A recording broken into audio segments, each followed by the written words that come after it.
Giono 2026 model မီကိုရောင်ကျွန်တော်တို့ ABS မပါတဲ့ကောင်လေး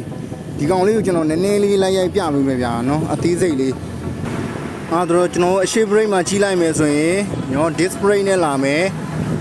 ABS မပါတဲ့ကောင်ဆိုရင်ဗျာကျွင်းကျွန်တော်တို့ဒီမှာ cylinder တစ်လုံးနဲ့လာမယ် ABS မပါဘူးပြီးရင်ကျွန်တော်တို့အနောက် brake ညှစ်လိုက်လို့ရှင်ဗျာကျွန်တော်တို့အရှိ brake မှာကျွန်တော်အလုပ်လုပ်တဲ့နော်ကျွန်တော် UBS ဆိုတဲ့ brake system ကိုသူထည့်လာပေးတယ်ပြီးရင်ကျွန်တော်အနောက် brake ကတော့ကျွန်တော် drum brake နဲ့လာမယ်ကျွန်တော် found တစ်ချောင်းနဲ့တခြားနဲ့ဖမ်းထားတယ်ဗျာနော်ဒါကတော့သူ့ရဲ့ဒိုင်ကွန်းအနေထားကျွန်တော်တို့ကလေး160တို့နဲ့တူတူပဲလို့ပြောလို့ရတယ်ဗျာနော်ပြီးရင်ကျွန်တော်တို့ဒီဘက်ထဲမှာကြီးလိုက်မယ်ဆိုရင်လည်းကျွန်တော်တို့ဒီမှာစမကီးနဲ့လာမယ်နော်ဒါကတော့ကျွန်တော်တို့ဟိုးအထဲမှာ 3.0 ampere ကျွန်တော်တို့တိုက်စီနဲ့ကျွန်တော်တို့အားသွင်းတဲ့ကောင်လေးပါမယ်ဗျာနော်အဲ့ဒါဆိုတော့ကျွန်တော်တို့ဒီလီယန်ယုံဆိုတဲ့ဆိုင်မှာကျွန်တော်တို့နေဝေးကညီကိုတွေပဲဖြစ်ဖြစ်ကျွန်တော်နေနီးကညီကိုတွေပဲဖြစ်ဖြစ်ဂျီယိုတို့ရှာနေတယ်ဆိုရင်တော့ကျွန်တော်တို့ဆိုင်မှာရုံရုံကြီးကြီးနဲ့ဝယ်ယူအားပေးလို့ရမှာပဲဖြစ်ပါတယ်